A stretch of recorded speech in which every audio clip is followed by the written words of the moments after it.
Hey there, everyone. I'm AJ. And I'm Carlos. Welcome to the Roaming Minds podcast, your space for unpacking all things related to mental, cognitive, and neural health.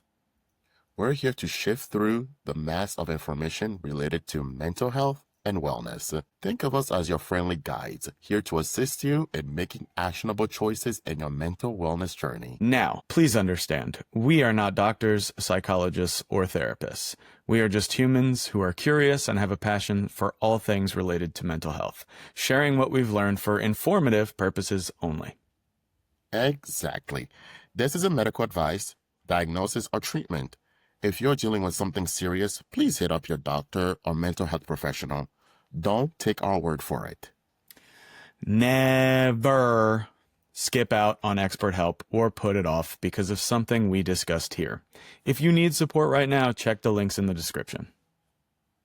So buckle up, friends. Let's dive into today's convo and explore what's on our mind. I don't know if you recall, but last week we were talking about purpose and how it can be used as an engine for getting you through tough times. And we really didn't touch we touched on it. We did not do that bit of it justice because we didn't go fully into detail. I want to go back today, and that's what I want to spend the time talking about, because I do think that it warrants its own discussion. I mean, I know last week we talked a lot about what purpose is. We talked about what purpose was. We talked about the challenges to like finding it. And we really talked about finding more so than anything, experimenting, having that awareness and discovering what it is that is more purposeful for you. So one of the things that I do want to start off with is just to remind everybody that really what we're talking about is this long-term guiding force that highlights our purposes, not our purposes, sorry, our goals and actions, behaviors, whatever. I did kind of propose that framework of passion, purpose, behavior, or action somewhere. I think drive. Is it drive? Let's see if I can't find it here. I don't remember if I put it on here. I'm going to be a little bit upset if I didn't. I didn't. Dang, that sucks. But just listen to the previous episode, then come back. Hopefully you don't have to do that, and hopefully I'm not tripping, and that it was passion, purpose, and then goals, actions, behaviors. I think those three kind of all line in. Your passions can then it can inform your purpose, and then the purpose kind of drives those behaviors and drives those actions. And so what we spent a lot of time talking about was that beginning part of the framework. We talked a lot about passions. We talked about finding purpose. And those are great, and they're really useful, and they're an important piece of the puzzle. But what we really didn't talk about at all, because again, I just think that there's way too much to go on, is having that purpose drive the behaviors and the actions. And there we go. I was like, I knew I'm missing one. Which one am I missing here? This is some bullshit. So I don't know that we talk enough about how impactful having a purpose is when times are challenging. Purpose guides all of it, right? I mean, we always have I'm going to get into some weird territory, and I know that I'm going to it's going to be contradictory, and that's why it's going to be a little weird. Okay. But I think it's necessary. I disagree wholeheartedly with the framework, so the way that we approach mentally, of saying everything happens for a reason, because that implies that there is a purpose behind all of it. And I know it's a very common saying, pretty commonly held belief. And I'm not saying that it's wrong. What I'm going to say is that it's, at this point, for me, it's dated. When I first understood that, it was very, very helpful. Not when I first understood, when I first heard it, when people were kind of conveying that to me, like, everything happens for a reason. And you're like, okay, all right, I'll accept this. And it got me to a certain point. But what happens when everything is collapsing around you and there doesn't seem to be any reason for it? And that's where I have a problem with everything happens for a reason. Because yes, it may happen for a reason, but it doesn't necessarily mean that it has an explanation. Does that make sense? I don't Yes, know if I'm yes. No, distinct. so far I'm following you. So, just, to give you a practical example, and this is purely hypothetical. If I'm a young kid and I'm living in I don't know, it doesn't matter where I'm living, to be honest with you. Something happens, both of my parents die, or one parent dies and one survives, but is tragically depressed and can't function in society anymore because of it. What's the purpose of that? Am I really going to look at a child and be like, hey, your dad had to go through that and your mom had to die? And maybe Right. that's an extreme example, but my point is that it defies that logic of everything has to happen. And when people told me everything happens for a reason, it kind of implied that everything happens in a neat little box. And that reason is the neat little box for it to be delivered. Okay. Please. I was gonna say when I could be wrong, and maybe I'm making an assumption. I think when people say everything happened for a reason, I think, at least to me, the implication is there is a lesson learned in each life event or each circumstance that we learn that occurs to us, and that will then apply to other parts of our life later. Not necessarily that event X happened, so therefore XYZ will happen, and therefore, then once XYZ happened, then chapter close. At least that's how I interpret it. I think it's event A or X happens, you learn lesson A, B, C, whatever you learn out of it. There's still going to be the downfall of that event happening throughout your life, whatever that event may be. It may be small, it may be big, but you learn specific lessons. And then, you may find yourself in a similar circumstance, and now you know certain mechanisms on how to cope or how to deal or how to find how to do things.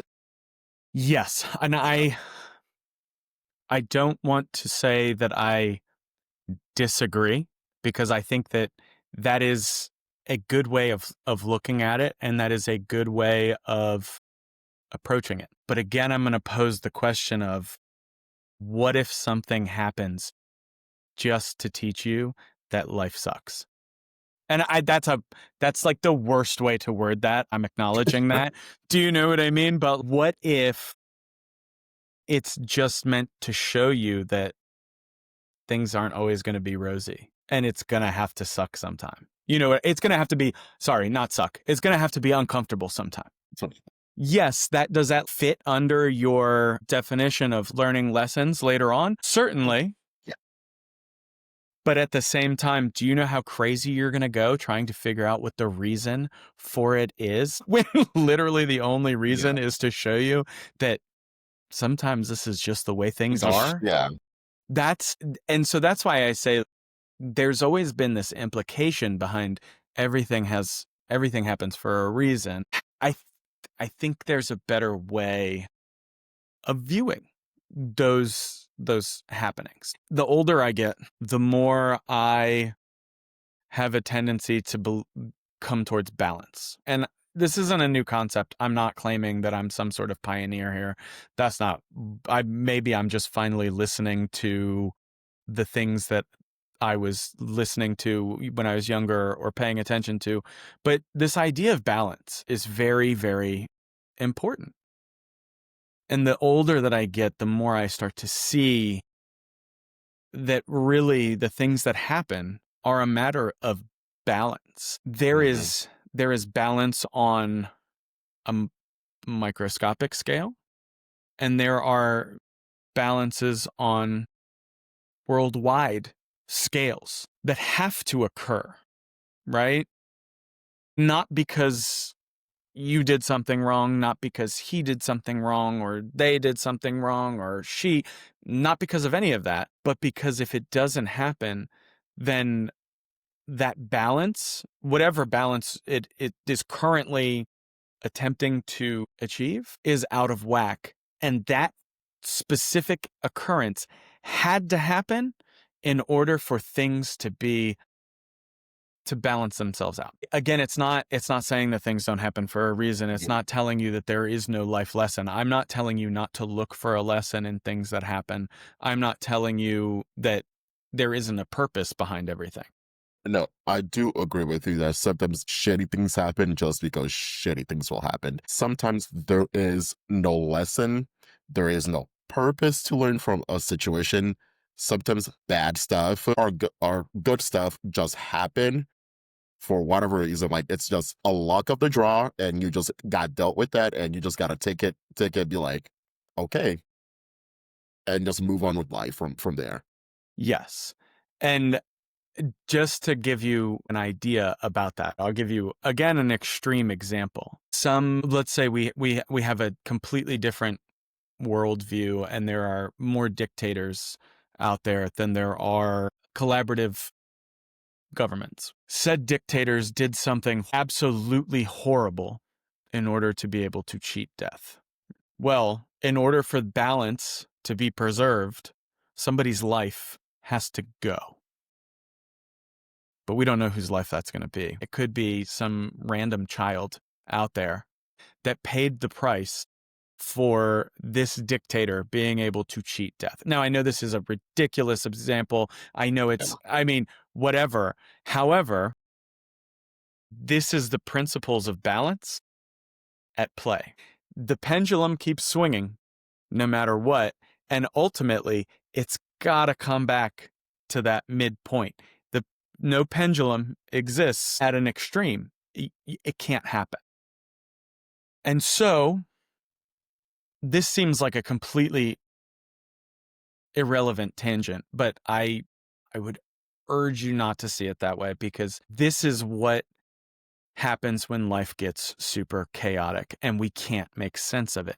This is where those feelings of being lost come from, because they shake the very foundation of what we believe or what we know about the world around us.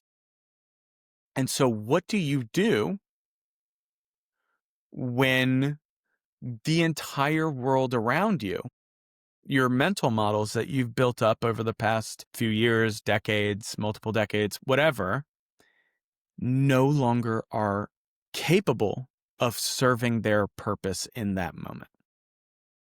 And that's really what, even if I'm totally wrong about everything, which I will accept, I don't give a shit. What happens when those worldviews are shaken to their very core? What sustains you through those times? And the more that I think about it, and the older I get, as far as I know, purpose is the only thing that is capable of sustaining us through.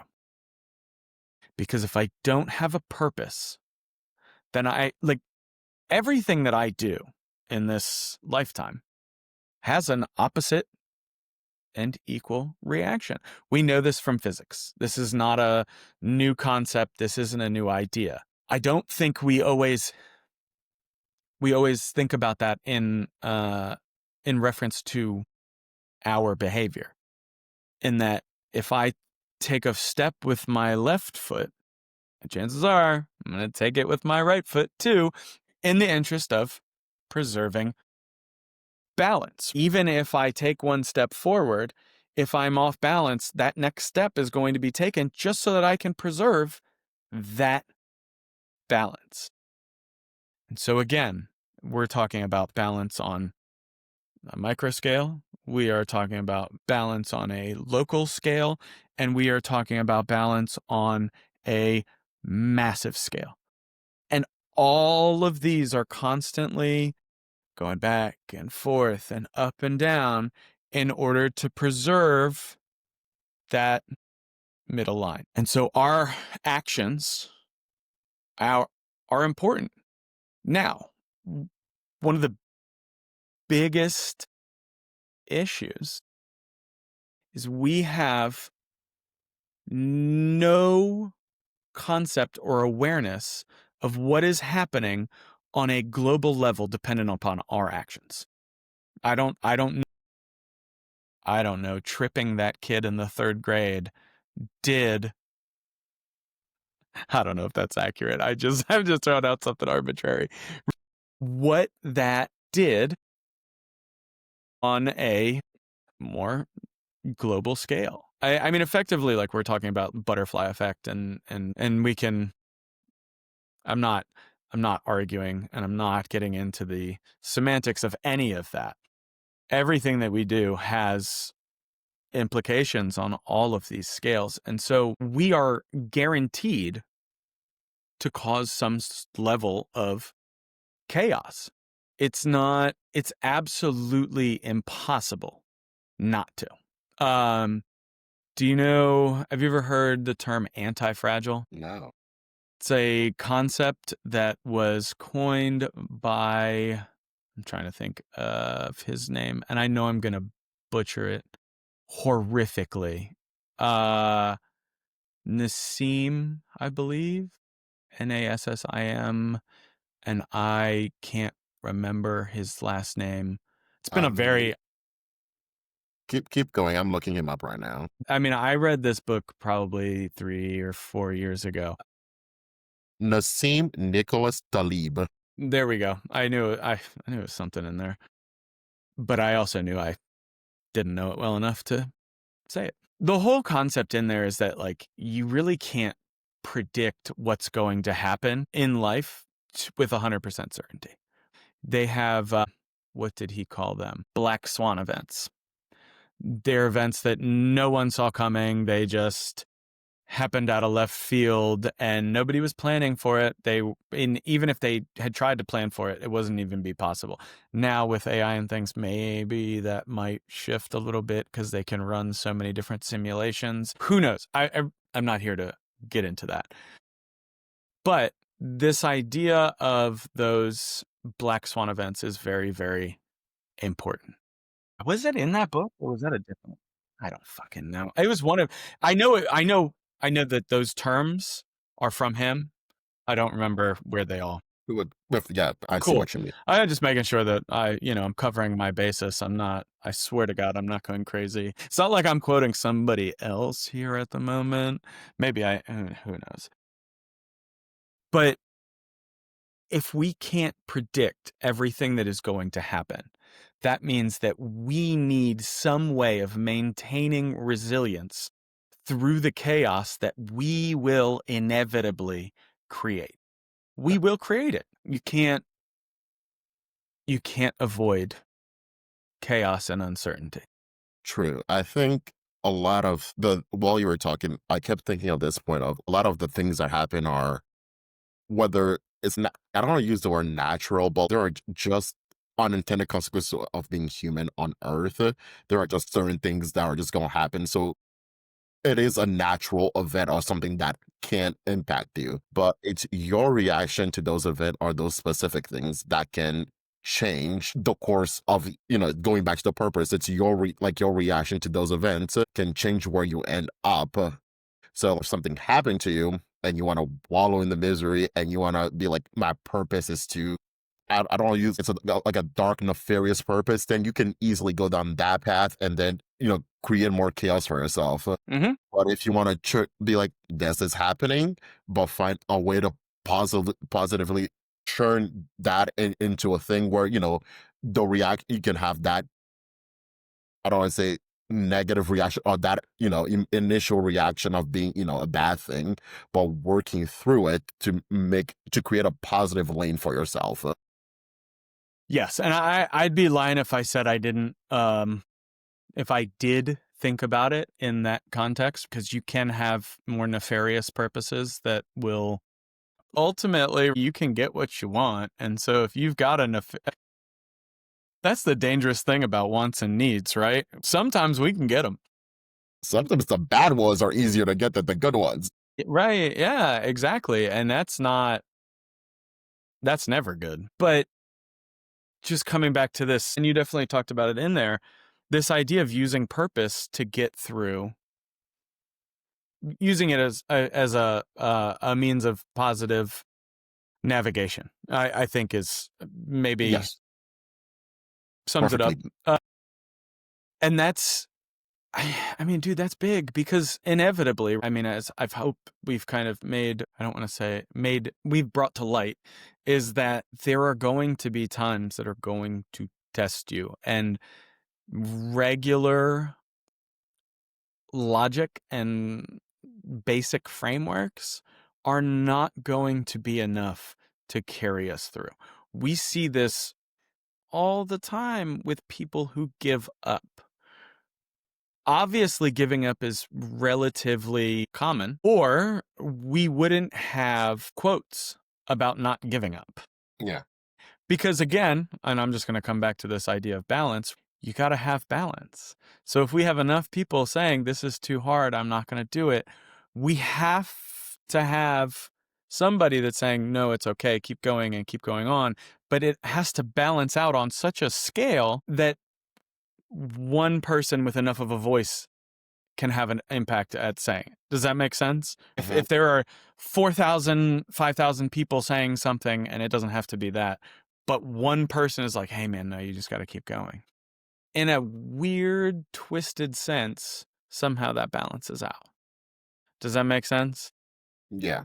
Yes. And so then you got to think about, okay, well, what was it that got that one person to see that differently than all 5,000 people over there?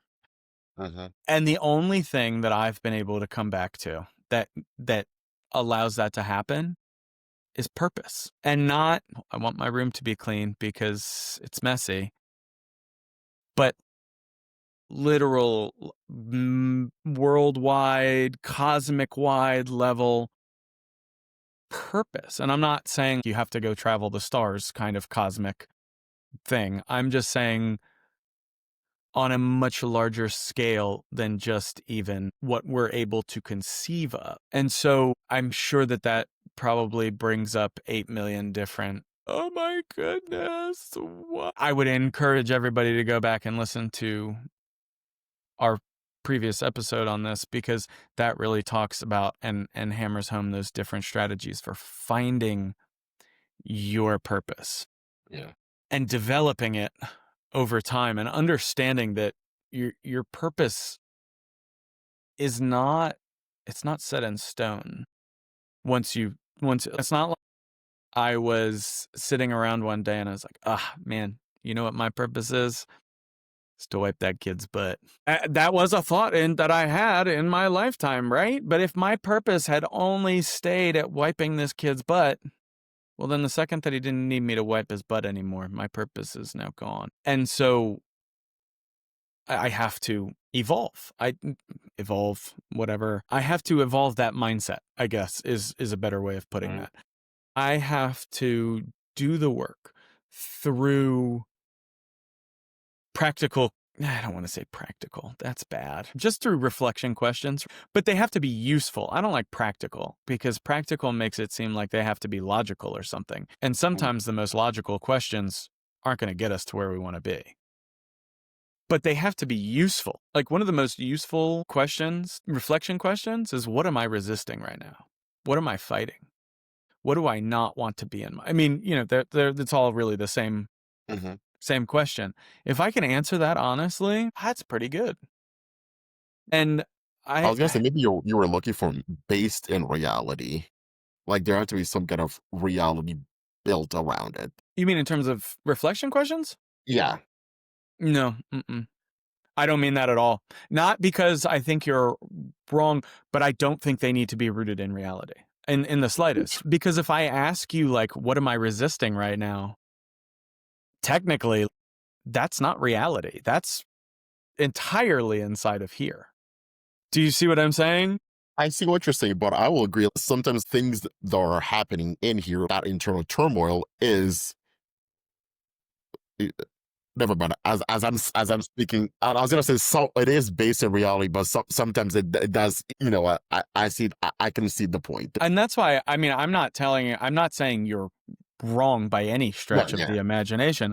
I'm just saying it doesn't have to be, because especially what we've kind of come to find out is that we make up our realities. It's not, your reality is different than my reality, is different than my family members' realities, is different than my friends' realities. And it's only because, I can't say this with any real certainty, I can only tell you what I have come to find out from my observations and from my life. It is a direct result of what we have paid attention to throughout the course of our lives. And what I paid attention to is an amalgamation of every single experience I've ever had, every single one, from watching what parents and friends do, experiences at school, experiences on a playground, I mean, it is a combination of absolutely everything, and what you chose to focus on while those experiences were occurring. And that's influenced by everything you've experienced. And so really, we are just like this massive fucking experiment machine, not experiment, experience machine. We are driven by all of our experiences to be able to learn what to filter out, to be able to learn what to pay attention to, what to, and how to go about making decisions based off of that information. And so that's the only reason why I say it doesn't have to be rooted in reality. It has to be useful at dispelling our illusions. And I think that that is really what you were looking at. It's like, we have to dispel the illusions that are no longer serving us. Because really, again, we are at this experience loop where we determine exactly what it is that we are going to experience. And so we need something powerful enough to be able to break that loop, so sever that connection, go down this road until we get back into another loop. And I mean, this is effectively human conscious experience. We have the habits that drive those loops. We have the breakpoints that have us question everything that led to these loops. So I'm not worthy, I'm worthy, I'm not this, I'm this, I'm this, I'm this, I'm this. And then this happened. This, and this no longer serve me. So I'm going to go down this road, and we're going to add some things. We're going to detract from some things. We're going to make all these decisions. And then I'm going to get back to this loop up here, and I'm going to go back in this loop up until the point again where, all right, this has been broken. How do we go ahead and move this? This is effectively the software development process that we go over. Iteration and refinement. We build something up, we evaluate its effectiveness, and then inevitably there's something that's going to need to be done. So we're going to go back, and we are going to go back and iterate on them. It's the same thing when it's the same concepts that drive our conscious experiences like that. Does that make sense? Yes. Okay, good. Please understand that these are all just crazy ass theories from some random dude with a microphone. But I genuinely do think there's validity to them. I'm not gonna, No. I wouldn't be sitting here talking about it if I didn't think there was validity to it.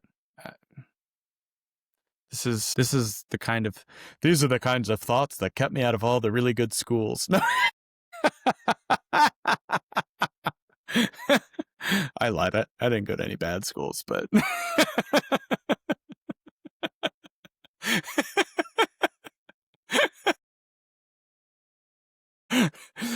God. This has been, we've been highly theoretical. This has been, but I think this is the reason why it's theoretical is because a lot of this is not, it's either not charted territory or it's not common knowledge yet. And so just to come back to really our topic, I think this has been the most on topic we've ever been on this whole entire podcast, to be honest with you.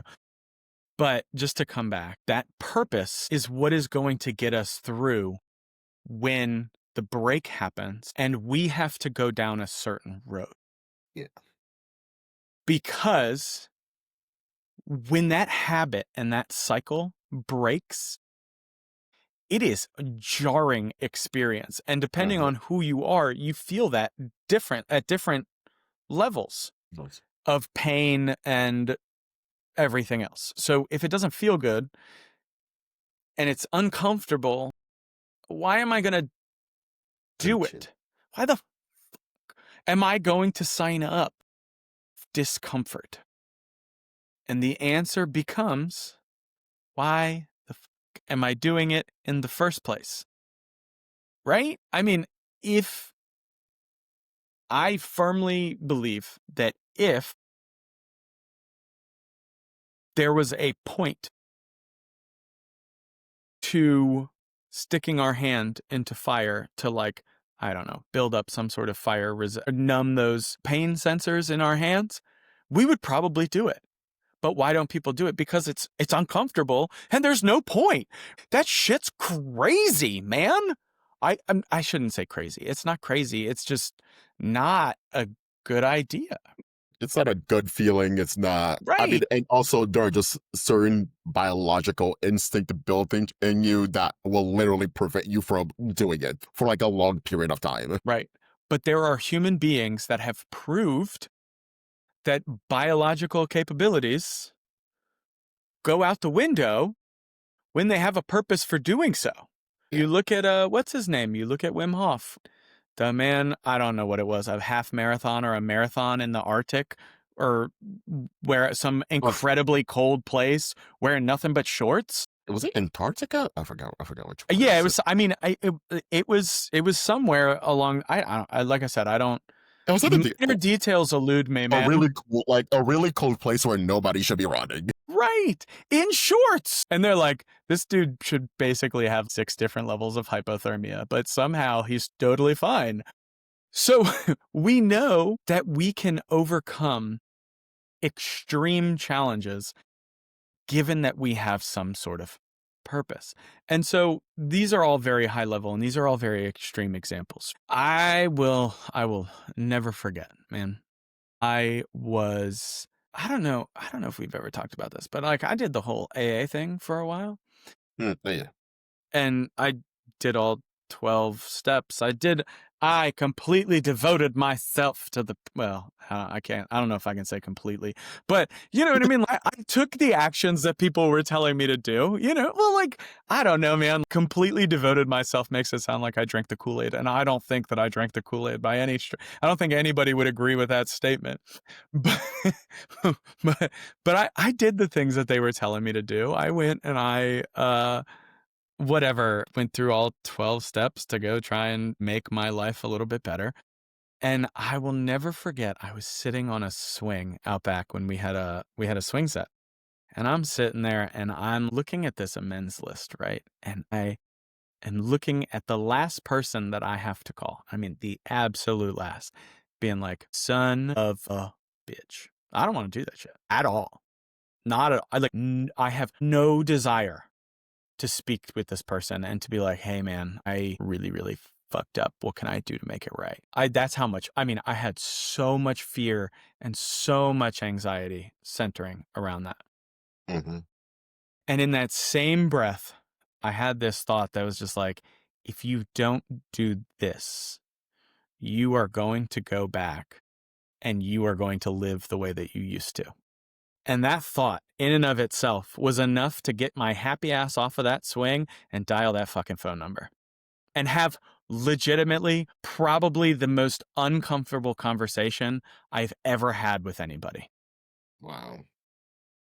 Not because, I have uncomfortable conversations regularly, but that's just because they're on weird, deep topics that not everybody likes talking about. No, I think it's like a personal, like uncomfortable, because I think we've all have uncomfortable conversation with what random people in the street, our friends, our family member, but this was from a personal, deep down uncomfortable. You're like, oh God, this is my core being is being shook while It I'm having this conversation. Yeah, it was both. Believe me. It was that on top of the fact that, let me put it to you this way. After having that conversation, the best thing that I realized was I should leave this person alone for This the person. rest of their being. And that literally boils down to, if I ever saw them walking down the side of the street, I should turn around and walk the other way. Because they don't, it just is what it is. I'm not saying that I'm so important that no, No, it's just better to just leave it be.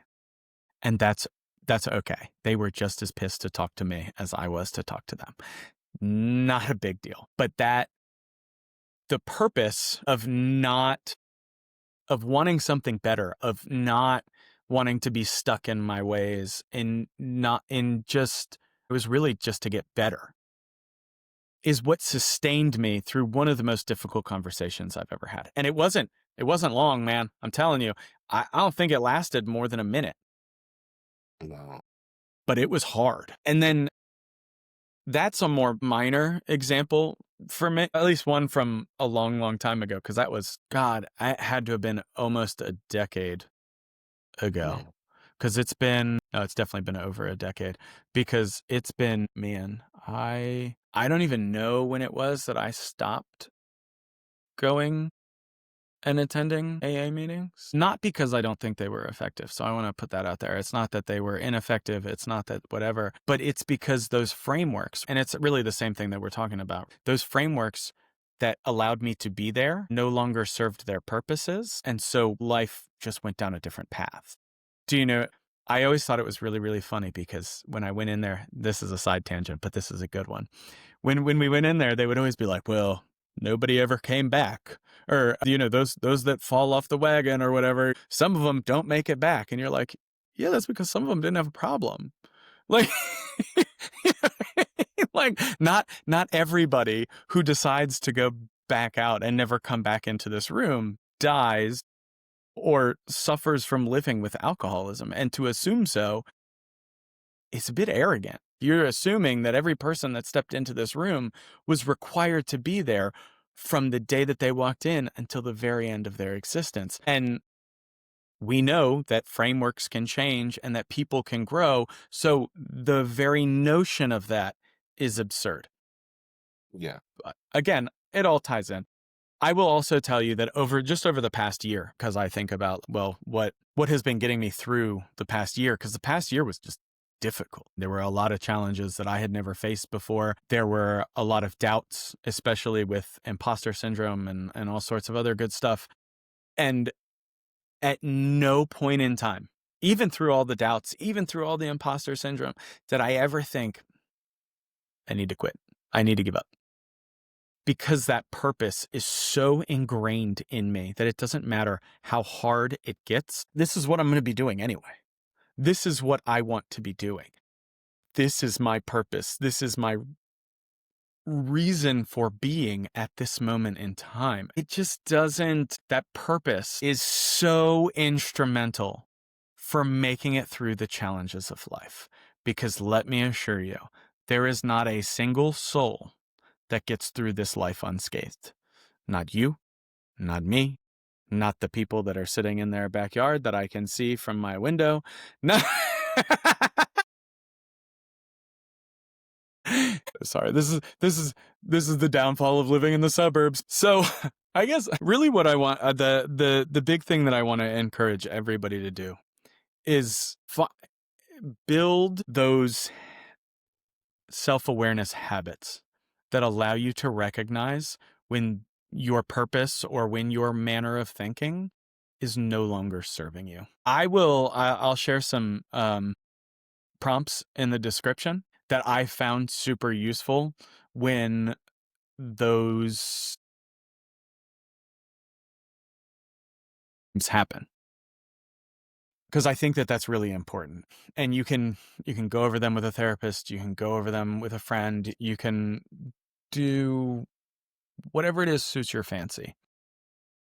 But the act of self-reflection and journaling these ideas and asking yourself these questions, especially in times that are more trying, are going to help you to be able to reconnect with that purpose when all hope is lost and you need to be able to move forward. Additionally, if you don't know what your purpose is, please understand that that's okay. Start with small ones and then you work your way up. I don't want to go there. That's okay. It's a good way to be. It's just like building a muscle. You got to start somewhere and then it gets stronger and it gets stronger and it gets stronger. So by incorporating those micro purposes, you will eventually start to get larger purposes and continually refine what it is that you have going on. And so having that purpose to sustain you through is going to be easier and easier over time. The situations may not get easier and easier. Chances are the situations are going to get more and more difficult. But provided you've got that purpose, you can then in turn make it through. And so, what have we talked about today? We have talked about this idea that purpose is long-term guiding force that drives our goals and our behaviors. We talked a lot about balance and a lot about adopting new frameworks so that we can go ahead and deal with the situation that life presents us. Mhm. We talked about it being an iterative process, something that happens constantly. Just because we do it once doesn't mean that we're finished. We have to keep going. We've got to keep going over and over and over again. And we really talked a lot about this more theory-driven ideas of purpose and how to think about it so that you can incorporate it into your life. Yeah. We talked about journaling and therapy. Those are going to be pretty much two blanket ways of moving forward no matter what. There will be reflection questions in this description for you to use and make use of. And do not forget about the importance of micro purposes. Does not matter how small or how little, Yep. just starting with one can then go and lead to much, much more. That's all we have for today. Thanks for hanging out with us on Roaming Minds. Carlos here with a friendly reminder, your mind's worth it. If you enjoyed our conversation and want to learn more, hit the subscribe button wherever you're listening. Spotify, Apple, whatever works for you. Maybe even drop us a review if you're feeling extra kind. If you're the social media type, come find us on Instagram at roaming_minds_pod. We've got updates, behind the scenes bonuses, all that good stuff. Catch us next week for another ADHD-filled adventure, chasing life, liberty, and whatever shiny idea grabs us next.